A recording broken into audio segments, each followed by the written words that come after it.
থাক এই না এই উনি গর্তেন না, উনি সাহসী পুরুষ, সমস্যা নাই। এই দাঁড়ান, এই দাঁড়ান, উনি সাহসী পুরুষ, সমস্যা নাই। থাকতেই কথা বলছো সবসময়, উনি এই দাঁড়ান বলে গেছে। দাঁড়ান, উনি সাহসী মানুষ, উনি আগে বলছে। দেখেন এই দেখেন এই শুনেন, এখনো আছে, এখনো আছে। দেখেন যখন এই যখন যুদ্ধ অপরাধীদের না উনি এই এখনো আছে, উনি কথা বলতে শুনেন ভাই, কথা বলবেন তাহলে আপনি এসে বলে আমি বলবো না, আপনি বলবেন নাকি আমাকে বলতে দিবেন? আপনি আমাকে বলতে দিবেন?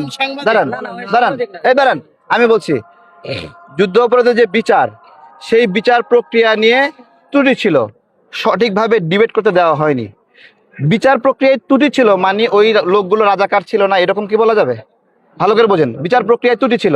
ঠিক একইভাবে এইবারে যে এই যে 24-এর গণ অভ্যুত্থানের যে বিচার হচ্ছে, এই বিচার প্রক্রিয়াতেও ত্রুটি আছে। ঠিক আছে, একই ওইখানে ওই সময় যে স্টাইলে বিচার হচ্ছে, এখনো সেই স্টাইলে বিচার হচ্ছে। তার মানে কি আওয়ামী লীগ নিরপরাধ? বিচার প্রক্রিয়া ত্রুটি থাকলে কি আওয়ামী লীগ নিরপরাধ? আমার কথা বুঝেন কিন্তু।